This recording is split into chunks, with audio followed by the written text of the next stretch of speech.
সুপ্রিয় শিক্ষার্থী বন্ধুরা, আর কিছুদিন পরেই শুরু হবে উচ্চ মাধ্যমিক পরীক্ষা। তো এই উচ্চ মাধ্যমিক পরীক্ষায় তোমাদের যাদের রাষ্ট্রবিজ্ঞান অর্থাৎ পলিটিক্যাল সায়েন্স বিষয়টি রয়েছে, তোমাদের জন্য বোর্ডে তৈরি পলিটিক্যাল সায়েন্স অর্থাৎ রাষ্ট্রবিজ্ঞানের বিশেষ প্রশ্নপত্র নিয়ে আজকের আমাদের বিশেষ ভিডিও। হ্যাঁ বন্ধুরা, তোমরা ঠিকই শুনেছো, এই প্রশ্নপত্রটি তৈরি করেছে West Bengal Council of Higher Secondary Education অর্থাৎ উচ্চ মাধ্যমিক শিক্ষা সংসদ। এই প্রশ্নপত্রটি আমি তৈরি করিনি। তো এখান থেকে বলা প্রতিটি বড় প্রশ্ন ছোট প্রশ্ন তোমাদের উত্তর সহ আলোচনা করছি, এবং এখানে বলা প্রতিটি বড় প্রশ্ন প্রতিটি ছোট প্রশ্ন খুবই গুরুত্বপূর্ণ।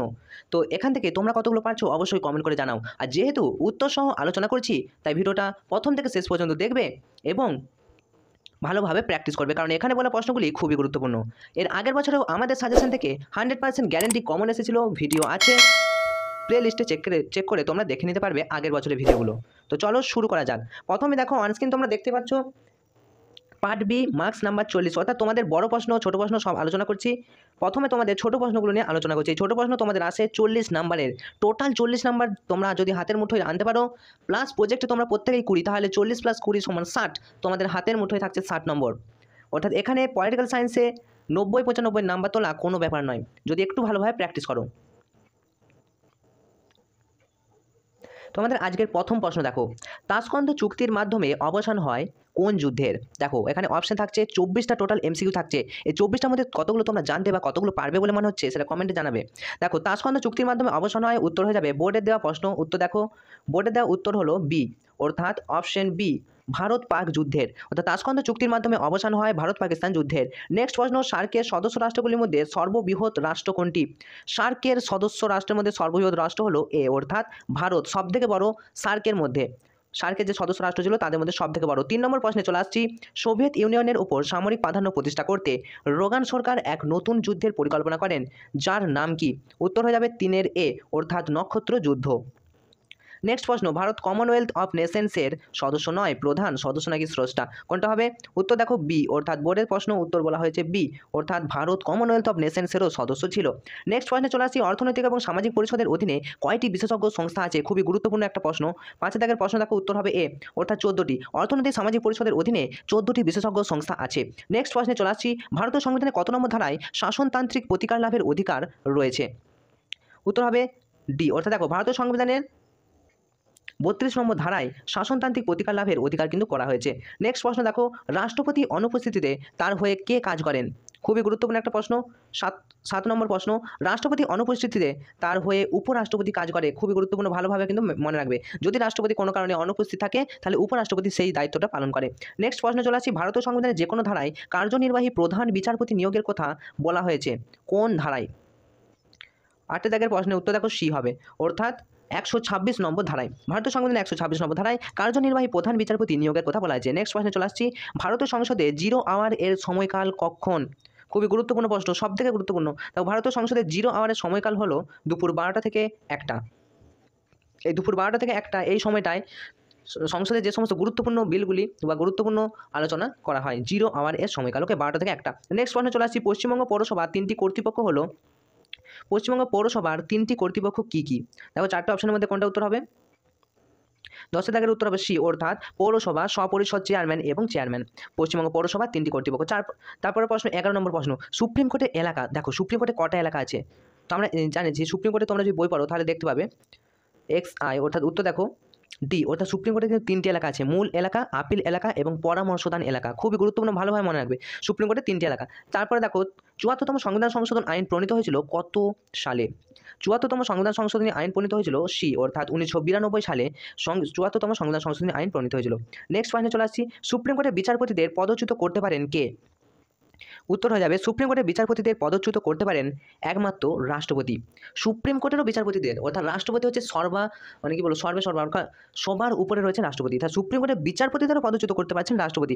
তারপরে দেখো 14 নম্বর প্রশ্ন, পশ্চিমবঙ্গে ক্রস শ্রেণীভুক্ত পৌরসভাগুলি ওয়ার্ডের সংখ্যা কটি? উত্তর হবে ডি, 14 দাগের উত্তর ডি, অর্থাৎ অনধিক 35টি। পশ্চিমবঙ্গে ক্রস শ্রেণীভুক্ত পৌরসভাগুলি ওয়ার্ডের সংখ্যা অনধিক 35টি। নেক্সট প্রশ্ন দেখো, কোন সম্মেলনে সাধারণ সভা ও নিরাপত্তা পরিষদের গঠন সম্পর্কে আলোচনা করা হয়? উত্তর হবে মস্কো সম্মেলনে সাধারণ সভা এবং নিরাপত্তা পরিষদের গঠন সম্পর্কে আলোচনা করা হয়। তারপরে প্রশ্ন, সার্ক গঠিত হয়েছে কোন দেশগুলির দ্বারা বা কোন দেশগুলির জন্য? দেখো সার্ক গঠিত হয়েছে, 16 নম্বর প্রশ্নের উত্তর হবে এ, অর্থাৎ সার্ক গঠিত হয়েছে দক্ষিণ এশিয়ার দেশগুলির দ্বারা। সার্ক, সার্কের ফুল ফর্ম যদি বলো, সার্কের ফুল ফর্মের প্রথমেই রয়েছে সাউথ। ওকে, তো দক্ষিণ এশিয়ার দেশগুলি দ্বারা কিন্তু সার্ক গঠিত হয়েছে। তারপরে প্রশ্ন দেখো, আন্তর্জাতিক বিবাদ নিষ্পত্তির জন্য জাতিপুঞ্জ কোন পদ্ধতি অবলম্বন করে না? আন্তর্জাতিক বিবাদ নিষ্পত্তির জন্য জাতিপুঞ্জ কোন পদ্ধতি অবলম্বন করবে না? দেখো উত্তর দেখো ডি হবে, অর্থাৎ নিরপেক্ষতা বজায় রাখা। এক্ষেত্রে জাতিপুঞ্জ কিন্তু কোনো পদ্ধতি অবলম্বন করে না। তারপরে প্রশ্ন দেখো, ভারতীয় সংবিধানের কত নম্বর ধারা অনুসারে রাষ্ট্রপতি সুপ্রিম কোর্টের কাছে পরামর্শ চাইতে পারে না? কত নম্বর ধারা হবে? উত্তর হয়ে যাবে সি, অর্থাৎ ভারতীয় সংবিধানের 143 নম্বর ধারা অনুযায়ী রাষ্ট্রপতি সুপ্রিম কোর্টের কাছে পরামর্শ চাইতে পারেন না। নেক্সট প্রশ্নে চলে আসবো, ভারতীয় সংবিধানের ভারতের বর্তমান রাষ্ট্রপতিকে? উত্তর হয়ে যাবে ডি, কিন্তু এখানে দেখো ভারতের বর্তমান রাষ্ট্রপতি, এটা একটু তোমরা চেঞ্জ করে নেবে। ভারতের বর্তমান রাষ্ট্রপতি আছে দ্রৌপদী মুর্মু। ওকে, তো তোমরা এটা চেঞ্জ করে নেবে, তোমাদের যদি বই থেকে থাকে, যদি এবছরের বই হয় তাহলে কিন্তু তোমরা বইয়ে দেওয়া থাকবে ঠিকভাবে, কিন্তু ভারতের বর্তমান রাষ্ট্রপতি কিন্তু চেঞ্জ হয়েছে, দ্রৌপদী মুর্মু হবে। ওকে, তারপরে প্রশ্ন, হাইকোর্টের বিচারে কোনো এলাকা নেই, হাইকোর্টের বিচারে কোন এলাকা নেই? তো দেখো আমরা সুপ্রিম কোর্টের বিচারে 3টে এলাকা দেখতে পেয়েছি, মূল এলাকা, আপিল এলাকা এবং পরামর্শদান এলাকা, কিন্তু হাইকোর্টের বিচারে কোন এলাকাটা নেই? দেখে নাও, উত্তর হবে কুড়ির উত্তর দিয়েছে সি, অর্থাৎ পরামর্শদান এলাকা। হাইকোর্টের বিচারে কিন্তু পরামর্শদান এলাকা নেই, খুব ভালোভাবে মনে রাখবে। তারপর দেখো জাতিপুঞ্জে কোন বিভাগ সনদ সংশোধন করতে পারে? উত্তর হয়ে যাবে ডি, 21 নম্বর প্রশ্ন ডি, অর্থাৎ সাধারণ সভা কিন্তু সনদ সংশোধন করে দিতে পারে। খুব ভালোভাবে মনে রাখবে, জাতিপুঞ্জের এমন একটা সভা যেটা সনদ সংশোধন করতে পারে, সাধারণ সভা। নেক্সট প্রশ্ন, ভারতের নো ফার্স্ট স্ট্রাইক, অর্থাৎ পূর্বে আঘাত নয়, নো ফার্স্ট স্ট্রাইক, আগে থেকে আঘাত নয়, ভারতের একটা নীতি আছে। তো এই পরমাণু নীতির প্রধান রূপকার কোন প্রধানমন্ত্রী? খুবই গুরুত্বপূর্ণ, দেখো কে এরকমটা করে গেছে? উত্তর হয়ে যাবে এ, অর্থাৎ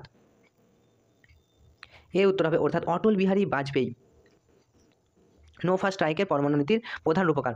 নেক্সট প্রশ্ন দেখো, রাজ্যসভার কত অংশ প্রতি 2 বছর অন্তর পদত্যাগ করে যায়? উত্তর হয়ে যাবে রাজ্যসভার 1/3 বা 1/3 অংশ প্রতি 2 বছর অন্তর পদত্যাগ করেন। পরের প্রশ্ন, গ্রাম পঞ্চায়েতের প্রধান তার পদত্যাগপত্র কার কাছে পেশ করবেন? অর্থাৎ গ্রাম পঞ্চায়েতের প্রধান তিনি যদি পদত্যাগ করতে চান, অর্থাৎ সেই কাজ থেকে সরে আসতে চান, কার কাছে পদত্যাগপত্র পেশ করবেন? উত্তর হয়ে যাবে এ, অর্থাৎ বিডিওর কাছে, বিডিও অর্থাৎ ব্লক ডেভেলপমেন্ট অফিসারের কাছে তার পদত্যাগপত্র পেশ করবেন, তাহলে কিন্তু তিনি পদত্যাগ নিতে পারেন। ওকে, এরপর দেখো 2 নম্বরের প্রশ্নগুলো একটু দেখে নাও। এখানে 1 নম্বরে তোমাদের থাকছে, সরি 2 এর দাগের প্রশ্ন 1 নম্বরে 16টা থাকছে। তো তোমরা জানাও এমসিকিউগুলো কেমন লাগলো এবং এমসিকিউগুলো তোমরা কতগুলো পারতে, এবং এই 16টার মধ্যে তোমরা কতগুলো পারছো অবশ্যই জানাও। দেখো উত্তর সহ আলোচনা করছি, বোর্ডে দেওয়া উত্তর, তাই তোমাদের ভুল হওয়ার সম্ভাবনা থাকছে না। দেখো রাষ্ট্রপতি বিল বাতিল করার ক্ষমতাকে কি বলে? উত্তর হবে ভেটো ক্ষমতা। তাহলে ভেটো ক্ষমতা কাকে বলে? রাষ্ট্রপতি বিল বাতিল করার ক্ষমতাকে ভেটো ক্ষমতা বলে। নেক্সট প্রশ্ন, পার্লামেন্টের উভয় কক্ষে যৌথ অধিবেশনে সভাপতিত্ব করেন কে? উত্তর হবে পার্লামেন্টের উভয় কক্ষে যৌথ অধিবেশনে সভাপতিত্ব করছেন স্পিকার।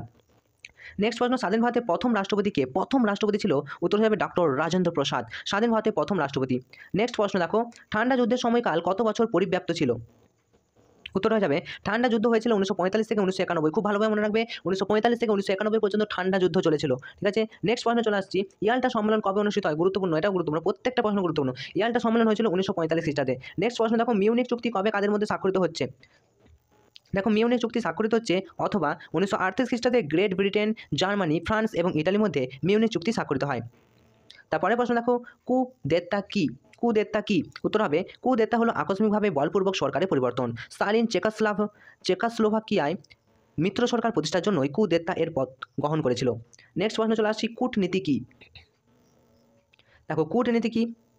জাতীয় রাষ্ট্রগুলি যে নীতির মাধ্যমে আন্তর্জাতিক রাজনীতিতে তাদের ভূমিকা নির্ধারণ করে তাকেই কূটনীতি বলা হয়। পরের প্রশ্ন, 1, 2, 3 চুক্তি কি? 123 চুক্তি কি? দেখো অথবা দিয়ে থাকছে 123 চুক্তি। দেখো 2007 খ্রিস্টাব্দে ভারত মার্কিন যুক্তরাষ্ট্রের মধ্যে যে অসামরিক পারমাণু চুক্তি স্বাক্ষরিত হয়েছিল তাই 1, 2, 3 অর্থাৎ 123 চুক্তি নামে পরিচিত।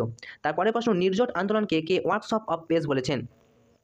দেখো ভারতের প্রধানমন্ত্রী জওহরলাল নেহেরু নির্জোট আন্দোলনকে ওয়ার্কশপ অফ পেস বলেছেন। এখানে তোমাদের আরেকটা প্রশ্ন বলে রাখি, জোট নিরপেক্ষতা নীতির প্রধান রূপকারী কিন্তু জওহরলাল নেহেরু। ওকে, জোট নিরপেক্ষ অর্থাৎ কোনো জোটে না থেকে নির্জোট হয়ে, অর্থাৎ নিজেদের একটা জোট করে কোনো জোটে না থেকে এই যে নীতিটা মানতেন, জোট নিরপেক্ষ নীতির প্রবক্তা জওহরলাল নেহেরু। মনে রাখবে, পরবর্তীকালে প্রশ্ন তোমাদেরকে বলতে পারি।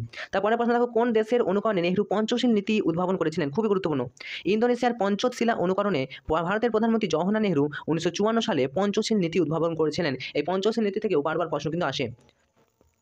নেক্সট প্রশ্নে যাওয়ার আগে বন্ধুরা, তোমরা যারা আমাদের এই চ্যানেলটি এখনও সাবস্ক্রাইব করোনি, উচ্চ মাধ্যমিক পরীক্ষায় ভালো রেজাল্ট করতে চাও, তাহলে অবশ্যই এখনই চ্যানেলটি সাবস্ক্রাইব করে পাশে থাকা নোটিফিকেশন অল সিলেক্ট করে রাখতেই পারো, কারণ এর পরবর্তীতে আমরা 100% কমন গ্যারেন্টি 5টি 6টি প্রশ্নের মধ্যে বলে দেবো যা তোমাদের 100% পরীক্ষায় আসবে, কারণ 2023 সালেও আমাদের চ্যানেল থেকে 100% কমন এসেছিল। সেই ভিডিও তোমরা দেখে নিতে পারো। যাই হোক, চলো শুরু করি। আর বন্ধুদেরকে অবশ্যই ভিডিওটি শেয়ার করে দিও। তারপরে প্রশ্ন দেখো, জাতিপুঞ্জ সনদ কাকে বলে? 9 দাগের প্রশ্ন উত্তর হবে সম্মিলিত জাতিপুঞ্জের সংবিধানকে সনদ বলা হয়। তারপরে প্রশ্ন, জাতিপুঞ্জের সনদে কি কি আছে? উত্তর দেখো, জাতিপুঞ্জের সনদে একটি প্রস্তাবনা, 19টি অধ্যায় এবং 111টি ধারা আছে। নেক্সট প্রশ্ন, কাকে বিশ্ব পার্লামেন্ট বলা হয়? দেখো উত্তর দেখো, সাধারণ সভাকে কিন্তু বিশ্বের পার্লামেন্ট বলা হয়। নেক্সট প্রশ্ন, সম্মিলিত জাতিপুঞ্জের সাধারণ সভা কাদের নিয়ে গঠিত? উত্তর দেখো, সম্মিলিত জাতিপুঞ্জের সাধারণ সভা সমস্ত সদস্য রাষ্ট্রদেরকে নিয়ে গঠিত হয়।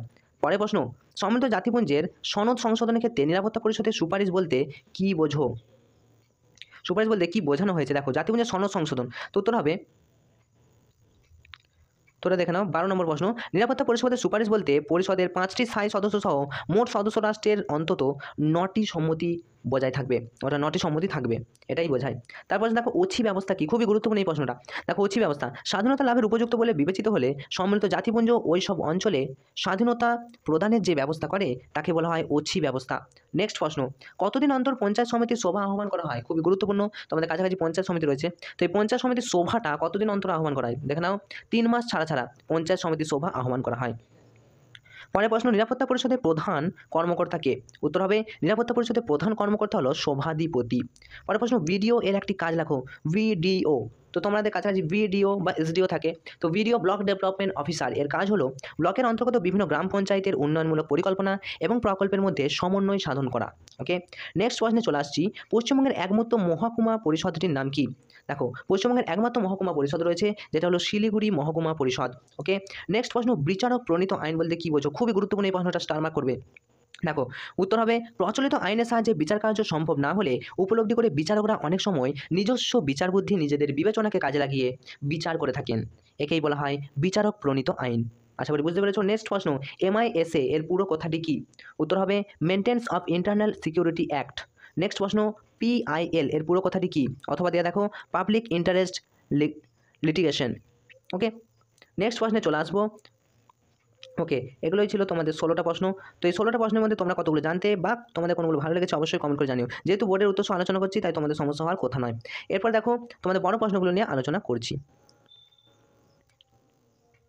আর তোমরা কোন কোন ভিডিও পেতে চাও অবশ্যই দেখো, এটা আমি তোমাদের সেট 1 নিয়ে আলোচনা করছি। এরকমই পরবর্তী সেটগুলি পাওয়ার জন্য অবশ্যই চ্যানেলটি সাবস্ক্রাইব করে রাখবে। প্রথমে দেখো, তোমাদের 5 নম্বরের টোটাল 8 নম্বরের টোটাল 5টা কিন্তু প্রশ্ন আসছে, অর্থাৎ 8 5 40। তাহলে তোমরা যদি শর্টগুলো ভালোভাবে প্র্যাকটিস করতে পারো, শর্টগুলো ভালো করে করো, আরও যদি আমরা সেট নিয়ে আসি, ওখান থেকে প্র্যাকটিস করলে তোমরা 100% কমন পেয়ে যাবে। এছাড়াও আমাদের সাজেশন কিন্তু আসবে, পলিটিক্যাল সায়েন্সের সাজেশন। তোমরা এই চ্যানেলে প্লেলিস্টে যাও এবং প্লেলিস্টে সার্চ করো, প্লেলিস্টে গিয়ে দেখো পলিটিক্যাল সায়েন্স অর্থাৎ রাষ্ট্রবিজ্ঞান, উচ্চ মাধ্যমিক রাষ্ট্রবিজ্ঞান প্রশ্নপত্র ও সাজেশন, ওখানে যে সাজেশনটা দেখে নাও। মানে 100% গ্যারেন্টি 5টি প্রশ্ন বলে দেওয়া আছে, ওখান থেকে তোমরা 100% কমন কিন্তু গ্যারেন্টি পাবে। ওকে, তো এখান থেকে বড় শর্ট প্রশ্নগুলো করার জন্য পরবর্তী সেটে আসবে, সেই সেট পেতে চাও কিনা অবশ্যই কমেন্ট করে জানাবে। তো প্রথম প্রশ্ন দেখো, বড় প্রশ্নগুলো তোমাদেরকে বলছি না, কারণ হাতে সময় নেই, সময় নষ্ট করবে না একদম।